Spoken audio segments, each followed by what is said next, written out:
Oi! Nesse vídeo a gente vai falar sobre as gorduras na dieta, né? Gorduras no preparo dos alimentos, né? Então pode usar banha, né? Eu uso manteiga, azeite, óleo de soja, o que é melhor?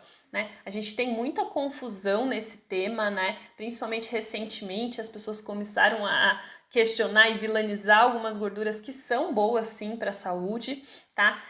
Então assim, dentre os óleos vegetais, os óleos animais que são naturais, todos podem estar presentes na nossa alimentação, tá? A gente precisa, né, parar de ser pode ou não pode, né? E entender que tem contexto quando a gente está falando de alimentação. Então assim, quando a gente está falando de gordura na dieta, né, o mais importante é o equilíbrio dos diferentes tipos de gordura que a gente tem que consumir, tá? Então a gente tem lá as gorduras saturadas, as gorduras monoinsaturadas, as gorduras poliinsaturadas, né? Acho que a maioria das pessoas já ouviu falar esses termos, tá? Normalmente a nossa alimentação, né, já vem muita gordura saturada, a gente já come essas gorduras nos alimentos, principalmente para quem come alimentos de origem animal, né? Então na carne, no frango, a própria manteiga, as gorduras animais, né? Mas o leite, o iogurte, o queijo amarelo, tudo isso é fonte de gordura saturada,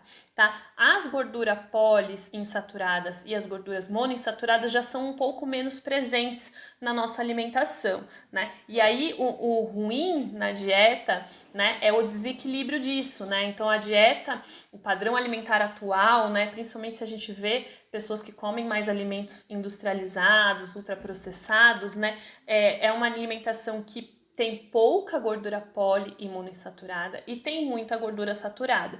E isso é uma alimentação mais inflamatória, é uma alimentação que tem relação com problemas cardiovasculares, né, com doenças do coração, tá? Então não é que tem que cortar tudo que é saturado, mas a gente tem que equilibrar essas fontes de gordura. Como eu falei que a maior parte da nossa alimentação, né, para a maioria das pessoas, já vem muita gordura saturada pelo próprio alimento, né, eu não vejo tanto sentido a gente também preparar com gordura saturada os alimentos que a gente vai consumir, tá? Então manteiga entra nessa categoria, e banha, né, entra nessa categoria. Então, assim, não é que não é saudável, não é que não pode nunca, né, mas não é a gordura aí que vai estar complementando, né, ou que vai estar repondo uma gordura que não tem na nossa alimentação. Então, o preparo do alimento de dia a dia, na maioria das vezes eu recomendo que se use o azeite, que é uma gordura monoinsaturada, que não é tão presente aí na nossa ingesta alimentar.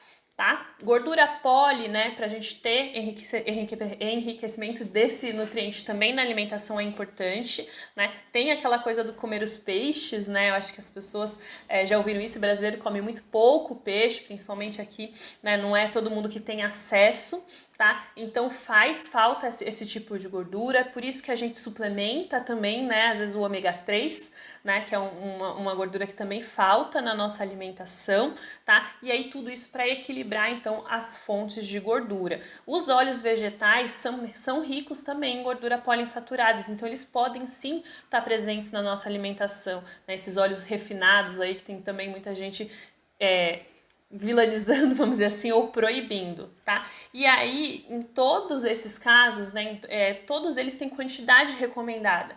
Excesso faz mal em qualquer uma das situações, tá? E principalmente o excesso contribui para um valor calórico significante em qualquer uma das situações, né? Então, assim, a gordura é um nutriente, né, que é muito calórico, é o macronutriente mais calórico, tem mais calorias do que o carboidrato, né, na mesma porção, na gramagem, tá? Então, é fácil a gente exceder as calorias da dieta pelo consumo de gordura, né? Aquele conceito da alta densidade energética, num volume pequenininho de gordura, seja azeite, seja manteiga, seja qualquer outra gordura, tem muita caloria, tá? Então, o preparo dos nossos alimentos tem que usar o mínimo possível dessas gorduras, e nenhuma delas a gente pode usar em excesso, né? Então, tem muita gente que acha, né, azeite é saudável, né? E aí vai colocar azeite na salada, coloca aquele, né, tantinho lá, aquele fio eterno, né, que não acaba mais, né? Então acaba excedendo muito, deixa a salada muito calórica, né? Isso também atrapalha tanto o resultado se a pessoa quer emagrecimento,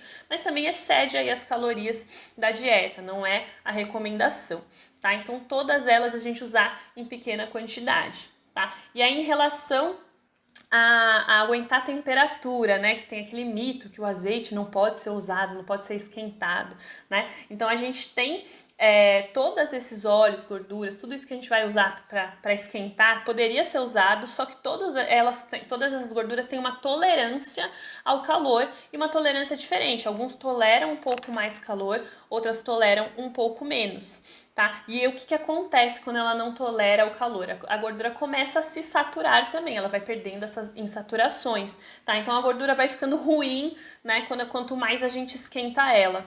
Tá? Então, assim, nenhuma gordura é legal de ser consumida em forma de fritura, porque quando a gente faz fritura, todas elas a gente exagera, né? Deixa essa gordura muito tempo quente e ela vai formando esses compostos que não são tão saudáveis, tá? Então, assim, não é que tem óleo que é menos pior e melhor para esquentar. Todos eles vão formar compostos ruins quando a gente esquenta muito. Então, fritura é um preparo que não deve ser consumido com frequência de nenhum dos óleos, né? Não é para estar no dia a dia. Não é fritura a gente colocar um pouquinho de azeite na panela e refogar algum alimento, tá? Aí tudo bem a gente colocar desse jeito. E o mito do azeite também não poder ser esquentado vem muito da questão, né, que a gente tem o azeite virgem ou extra virgem, né? O extra virgem, a gordura é igual, mas ele manteve ainda algumas outras propriedades do alimento, né? Alguns compostos fenólicos, aqueles produtos, aquelas substâncias que têm benefícios a mais aí para nossa saúde, tá? E esses benefícios sim são perdidos quando são esquentados, quando a gente aquece